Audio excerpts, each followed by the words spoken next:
तो बेटा आज के दिन की इंपॉर्टेंस पे हम बात कर ही लेंगे। बीच बीच में मैं हमेशा आप लोगों को पढ़ाई के बीच में इस तरह की बातें बताती हूँ। आज हम doctor B are Ambedkar ji की जो ये इनकी पिक्चर है इनको नीचे रखवा देंगे ताकि सब लोग अपने दिल से इनको एक तरह से श्रद्धांजलि, इन्होंने बहुत कुछ किया, बहुत ज्यादा। अब तुम्हारी पीढ़ी में बहुत लोग सोचते हैं कि सिर्फ दलितों का, एससीज के आरक्षण का ही इनका काम था। ऐसा नहीं है। औरतों को बराबरी का जो हक मिला वो भी बहुत बड़ा योगदान डॉक्टर अम्बेडकर जी का ही था। मैम आप बेशक जाइए, मतलब अब मैं इनको पढ़ा दूंगी इसमें ही जोड़ के। तो ये जो आज हम बात करते हैं ना बेटा, गवर्नमेंट जॉब औरतों के लिए बहुत बढ़िया है, क्योंकि मैटरनिटी लीव की मैं बहुत बार एग्जांपल देती हूँ कि 6 महीने विद सैलरी आप घर बैठ सकते हैं किसी बच्चे के जन्म के बाद। तो तुम्हें जान के खुशी मिलेगी कि ये मैटरनिटी लीव का कॉन्सेप्ट भी doctor B are Ambedkar ji ने ही 1938 से इसके लिए आवाज उठानी शुरू की। और आज हर सरकारी नौकरी में किसी भी महिला के घर में अगर बच्चे का जन्म होता है तो उनको विद सैलरी 6 महीने की छुट्टी मिलती है। पैसे अकाउंट में आते हैं और बच्चे की केयर के लिए सरकार छुट्टियां देती है। इसका कोई पैसा नहीं करता, सिर्फ एक ट्रेवलिंग अलाउंस नहीं मिलता जिसे टीए कहते हैं, बाकी सारी पे अपने घर पे अकाउंट में आ जाती है। तो सोचो औरतों के लिए कितना बड़ा सुख। इस देश की लगभग 49% आबादी महिलाओं की है, तो उन्होंने महिलाओं के लिए कितना बड़ा सुख सोचा होगा, जबकि चाहते तो सिर्फ अपने लिए काम करते। तो जिनकी ये गलतफहमी है ना कि अम्बेडकर जी सिर्फ दलितों के लीडर थे, नहीं। सोचो आधी लगभग आबादी की मैटरनिटी लीव की कोशिश 1940s में कर रहे थे। इसके अलावा जब हम लोगों को वोटिंग राइट मिला था ना, जिसे हम कहते हैं अडल्ट फ्रेंचाइज, इसका मतलब है मताधिकार, समान मत का अधिकार। तुम सबको पता है कि पुराने टाइम में वोट डालने की पावर सिर्फ आदमियों की थी, और वो भी किसकी? जिसके पास प्रॉपर्टी थी। हमारी बात नहीं कर रही, पूरे वर्ल्ड की बड़ी कंट्रीज, ताकतवर कंट्रीज की बात कर रही हूँ। यूरोप में ये वो इंसान थे जिन्होंने कहा कि मत देने का अधिकार हर एक को बराबरी से मिले, औरतों को भी वोटिंग राइट मिले, आदमियों को भी, SC ST किसी जेंडर का, किसी भी प्रदेश का, प्रांत का, कहीं पैदा हुआ, हर एक को मताधिकार बराबरी पर मिले। ये कितनी बड़ी सोच थी। इमेजिन करो विदेशों में, यूरोप जिसको हम कहते हैं बहुत एडवांस, पढ़े लिखे, बहुत ज्यादा काबिल, दुनिया पे जिन्होंने राज किया, उन लोगों की महिलाओं को, उनकी बहन बेटियों को, उनकी पत्नियों को सड़कों पे उतरना पड़ा और अपने ढोल नगाड़े बजाने पड़े ताकि उनके वोटिंग राइट की बात उनके संसद तक पहुंचे। और हम प्राउड से कहते हैं कि आजादी से पहले हमारे देश में ये कॉन्सेप्ट आ गया था कि मताधिकार मिलेगा तो सबको मिलेगा, चाहे वो मेल हो या फीमेल। एक बहुत ताकतवर इलाका तुम सबने नाम सुना हुआ है, स्विट्जरलैंड। स्विट्जरलैंड में 1971 में हमारे कितने बाद वोटिंग राइट दिया है अपने यहाँ की महिलाओं को। तो इमेजिन करो हम कितने ब्लेस्ड हैं। इस देश में एक आदमी की सोच थी कि औरत आदमी बराबर हो। औरतों को आज हमें लगता है संपत्ति में अधिकार अब मिल गया, अब नहीं मिला। औरतों को संपत्ति में अधिकार मिलने की बात बहुत पहले डॉक्टर बी आर अम्बेडकर ने ही उठा दी थी कि औरतों को भी अपने पिता की संपत्ति में, बेटियों को भी बराबर का हक मिले। सोचो आज हमें लगता है कि सुप्रीम कोर्ट ने बीच में 2002 के बाद इस पे ज्यादा काम किया, लेकिन एक होता है ना कि विचार डालना, विचार आगे जाके फलीभूत बड़े बनते हैं,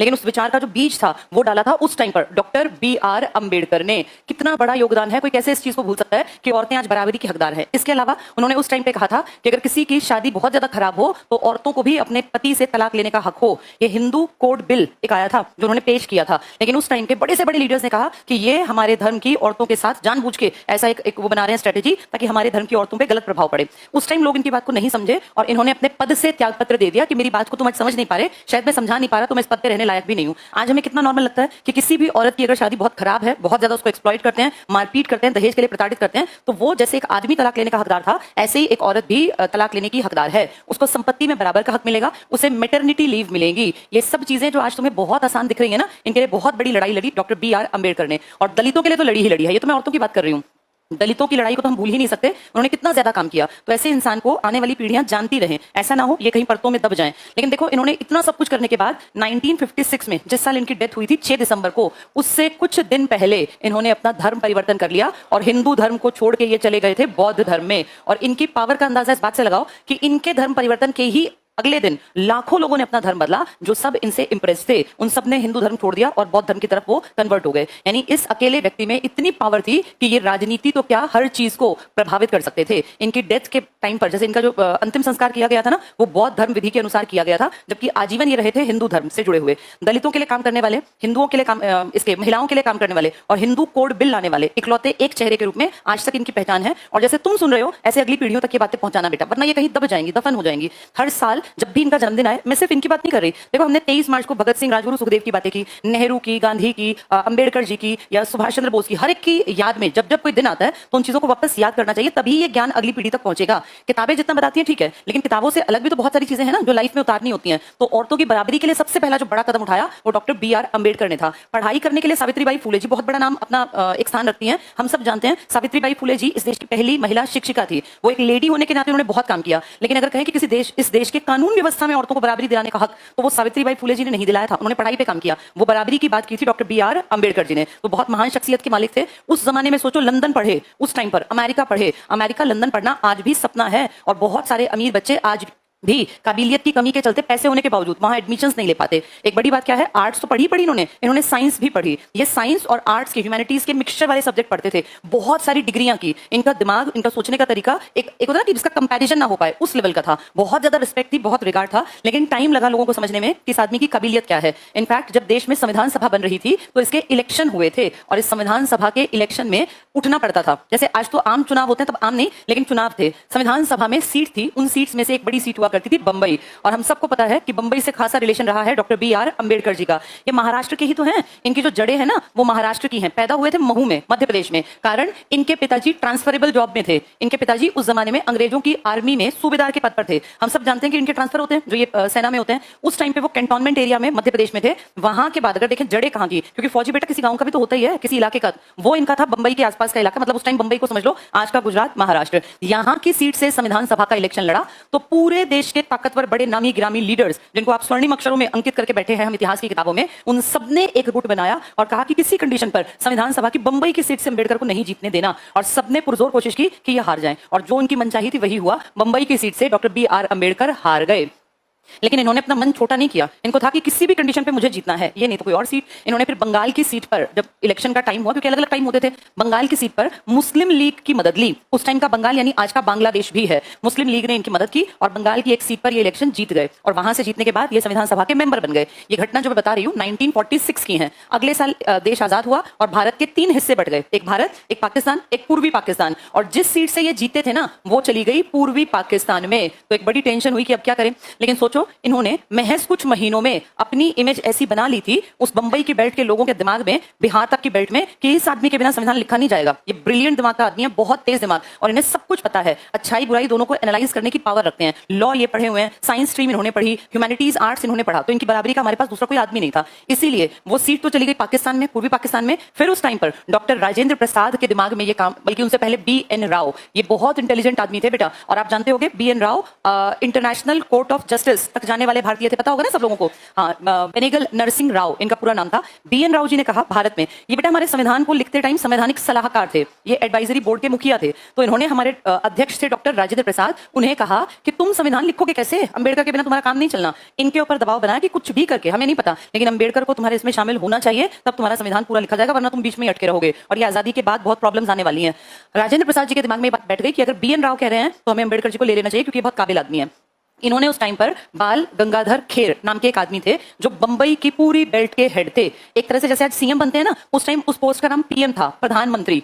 देश का नहीं था ये, बंबई का। ये CM की पोस्ट बेटा बाद में जनरेट की गई है। तो बंबई के PM हुआ करते थे बाल गंगाधर खेर। इन्हें कहा गया कि भाई आप कुछ भी करके किसी एक का इस्तीफा जैसे हो सके मैनेज करो, एक सीट खाली कराओ। उस टाइम पर MR जयकर, ये हिंदू महासभा से थे, इन्होंने इस्तीफा दिया, इनकी सीट खाली हुई। इनकी सीट पे फिर हमने BR अम्बेडकर जी को देखा कि BR अम्बेडकर जी को बंबई की सीट मिल गई। काबिलियत ये चीज होती है, जहां मिलकर सबने हराया था, अब सब मिलकर उसी सीट पर बैठाना चाहते हैं। किसके इस्तीफे के बाद?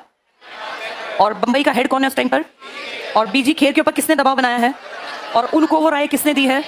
हाँ, तो सोचो काबिलियत अपना नाम कहां से कहां उठा लाती है। कहां दब गया था नाम कि इनका तो इलाका ही पाकिस्तान में चला गया, और कहां दोबारा से पूर्वी पाकिस्तान, बंगाल का पार्ट, कहां दोबारा से उसी सीट से आए जिससे कभी हरा दिए थे। एकजुट होकर सारे ताकतवर लीडर्स ने। तो ये थी बेटा इनकी कहानी। इन्होंने कई किताबें लिखी। कई लोगों के दिमाग में आएगा कि अगर इतने ही गरीब थे तो लंदन कैसे गए, अमेरिका कैसे गए। तो उस टाइम पे ना बड़े बड़े जो राजा थे, देसी राजा हमारे, ये बेटा अपने एरिया में काम करने के लिए पढ़े लिखे लड़कों को ढूंढते थे। उस टाइम लड़कियां ज्यादा नहीं पढ़ती थी, तो ज्यादा पढ़ने वालों की कमी थी सोसाइटी में। तो ये कहते थे अगर कोई काबिल होगा ना, हम खर्चा देंगे, जाके तुम पढ़ लेना। तो उस टाइम पे एक थे बड़ौदा की बेल्ट के, बड़ौदा के गायकवाड़ एक फैमिली थी, प्रिंसली स्टेट जिसे तुम कहते हो, देसी रियासत, यहाँ के राजा। इन्होंने कहा भाई मैं रुपए दे दूंगा, लेकिन मेरे लिए काम करना पड़ेगा पढ़ के आने के बाद। तो BR अम्बेडकर जी को स्कॉलरशिप मिली थी बड़ौदा के राजा की तरफ से, और उस टाइम की स्कॉलरशिप बताते हैं 25 रुपए प्रति माह थी। एक महीने के 25 रुपए। तुम्हें लगेगा ये कहते हैं ये बहुत बड़े थे बेटा उस टाइम पर। 25 रुपए की, आज के हिसाब से नहीं, उस टाइम के हिसाब से स्कॉलरशिप मिली, और ये चले गए पढ़ने। फिर वहां पढ़े, लेकिन बाद में कहते हैं मुद्रा का अवमूल्यन हुआ और उनको 25 रुपए में दिक्कत आने लगी। फिर भी पढ़ाई के शौकीन थे, तब तक वहां भी अपनी एक इमेज बना ली। और फिर जब वापस लौटे तो गायकवाड़ के लिए काम किया।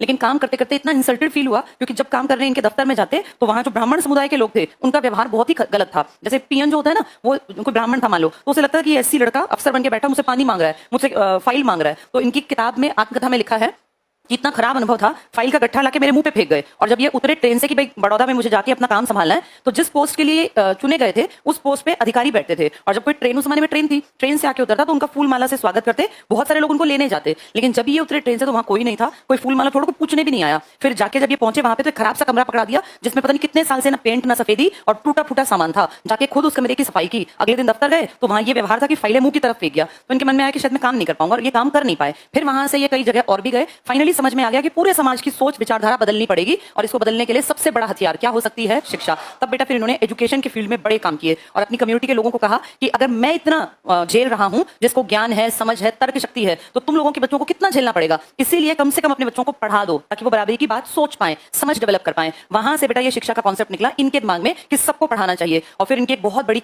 एक सेइंग फेमस हुई कि किसी देश के विकास का, प्रगति का अंदाजा मैं इस बात से लगाता हूं, ये डॉक्टर अम्बेडकर कह रहे हैं कि मैं इस बात से लगाता हूं कि वहां की महिलाओं की स्थिति कैसी है। और रियलिटी ये है, हम इतिहास को जब पढ़ते हैं तो हम देखते हैं कि वो देश जो एडवांस थे, वहां औरतों को, वुमेन को हमेशा बराबरी पर रखा गया। जहां जितना पिछड़ापन था वहां औरतों की स्थिति उतनी दोयम दर्जे की थी, निचले स्तर पर थी। तुम तालिबान के मूवीज में देखते होगे ना कि औरतों की स्थिति क्या है। वहीं देखो अमेरिका साइड में औरतें बराबरी पर हैं, यूरोप की मैक्सिमम कंट्रीज में औरतें बराबरी पर हैं। यानी ये बात पैरामीटर है। और अपने आप को कमजोर मत समझो, क्योंकि तुम्हें मैंने हिस्ट्री में बहुत बार बताया कि एक काल था जिसे हम कहते हैं वैदिक काल। तुम्हें याद है इसमें औरत आदमी बराबर थे और यज्ञ में महिलाएं आदमी की बराबरी पर बैठती थी। वो तो हमने पढ़ा है हिस्ट्री में, लोहे के बाद चीजें बदली थी, क्योंकि तब फिर प्रॉपर्टी बढ़ाने का एक टारगेट बना लिया। वहां जाके समाज में कुछ गड़बड़ियां चली, जिसके चलते दो कम्युनिटीज का नुकसान हुआ था, शूद्रों का और महिलाओं का। तो देखो उन दोनों के नुकसान को जब हम उत्तर वैदिक काल में पढ़ते हैं, एक आदमी ने दोनों के लिए काम किया, डॉक्टर BR अम्बेडकर। शूद्रों को ही आगे जाके फिर अलग अलग जातियों में, जिसको हम कहने लगे SC, इनके लिए काम किया, डिप्रेस्ड क्लास, और फिर वुमेन के लिए, इन दोनों के लिए काम किया। तो इस महान आदमी का जन्मदिन है, इन चीजों को भूलना नहीं है, हमेशा अपनी अगली पीढ़ियों को बताते चलना है।